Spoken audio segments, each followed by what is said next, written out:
So the purpose of the Zoe Life Writers Guild and everything that Zoe Life industry does is to help to communicate a message of Zoe Life. And Zoe Life is what? Zoe is from the Greek word life, but not the ho-hum everyday life. It's the very essence of God. It is what God breathed into Adam when he was just dirt and when he was nothing. So our goal with the books that we publish and distribute, whether they're Christianese, which means they're specifically Bible study based type things, or they're teaching specific Bible principles, or children's books that are value-centered, or financial books to show us how to handle our money, or any kind of book that can teach us how to live the life that is promised to us in the Bible. I have a theory about this. I believe that there's a gap somewhere between the theology and the Bible, and the reality that many of us walk in.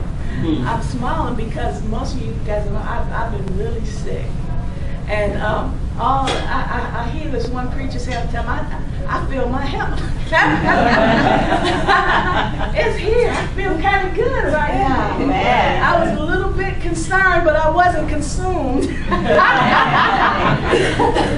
But our goal here is to help people who have a message and to help them communicate that message and to help them go further than they ever could by themselves. That is what our goal is. And we found that the body is one, and other people in the body have skills that can help us to accomplish our goal. We have found, we call it the teamwork, together each achieves miracles. When we work together, I know in the world they say it differently, but I decided to modify it a little bit. So, what we're going to start with is a little bit about the Authors Guild. What the Zoe Life Christian Authors Guild is, we meet every 3 weeks. It's a group of like-minded people who have gathered to learn how to more effectively communicate their message. Now, there's a lot of exciting things about the Authors Guild. God told me about it 3 years ago. But I was like, Lord, I'm just too busy.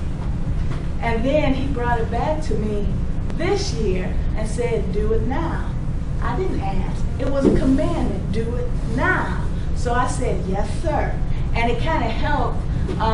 You know, there's people that you have to have around you to make your baby jump, like Mary did with John's mother. Well, Pastor Bill called me one day, and he made that baby jump. And I was like, oh, I guess I will do it now.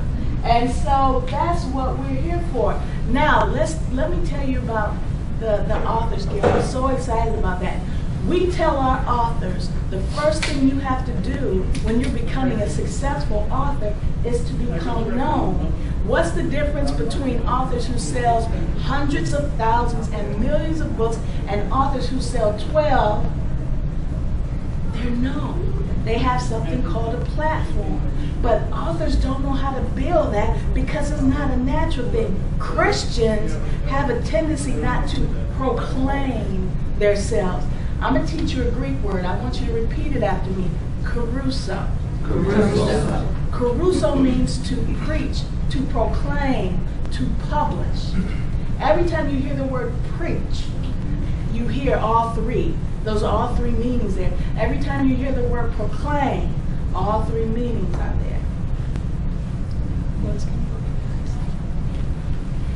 And so what we are here to do, to teach you how to preach, to proclaim, to publish, to reach out to this dark and dying world who need the messages that we have to share.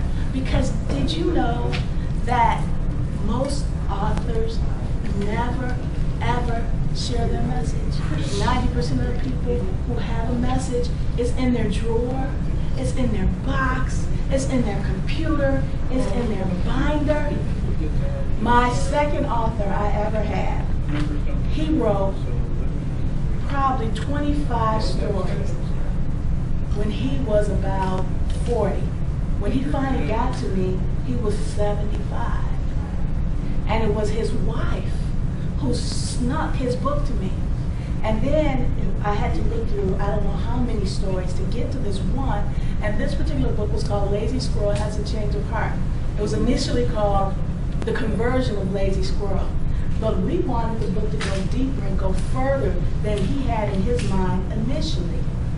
Okay? So what we did was, I call it, we stealthed the book. And because we stealthed it, guess who's the biggest purchaser of this book right now? Detroit Public Schools. Guess what the story is about? The salvation message from beginning to end, and they don't even know it. Now let me tell you how I know that it works.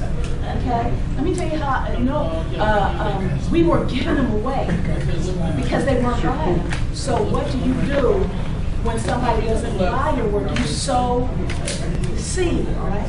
So we were giving them away.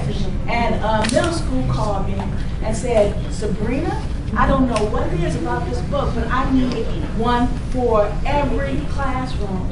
Now this is middle school. Lazy Squirrel Has a Change of Heart is a kid's book. This little boy had got in continuous trouble.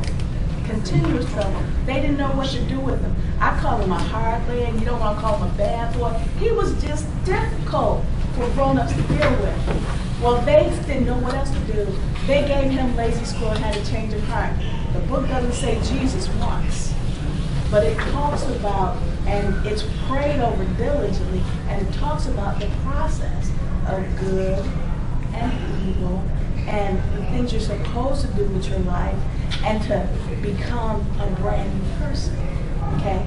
Now we pray over this for the purpose of salvation. You have to do that with your book. This woman called me and she said, Sabrina, this little boy came to me crying. And this is a hard leg, 8th grade. You know, he probably got facial hair and, 100, 200 pounds. He was crying to this social worker and said, I never want to be a lazy squirrel again. Now, you know that was the anointing. It was nothing else but the anointing. So our goal, because of the relationships that we've established and because of the expertise that we have established, have allowed authors to go further and penetrate deeper than they ever would on their own. So, with that story, okay, I'm a publisher, I'm a writer, I tell stories. That's just what I do. I can't get around it. So the next story I'm going to tell you very quickly. I was looking at something Tyler Perry did not too long ago, and it was right after his mother died. Tyler Perry is a big movie producer now. Okay, it's right after his mother died, and he was trying to break into the movie business, and nobody would let him. So he decided he would make his own production house. He decided he would do it himself. And that's what God told me to do with Zoe Life Writers Guild. If authors can't get in magazines, start a magazine. Our magazine will be published digitally within a couple of weeks, and then will be distributed to over 900 churches and 40 bookstores and umpteen million, I'm speaking those things that be not as though they are, other people. Okay, so what else? What does that do for our authors? It helps them become known. Okay, so what else did we do? Well, I tell our authors all the time, you want to become known, you need to get on the radio. They couldn't get on the radio. They didn't have experience. Nobody wanted them because they'd never been on the radio before. So what did we do? That's right. We started the Blog Talk Radio, and now we are exploring opportunities for open air radio as well. But that wasn't enough. That's never enough. God does abundantly above anything we can hope or think of. So that just wasn't enough. Pastor Bill is working on our website, and it's beautiful. We have constant blogs going on, and that's still not enough.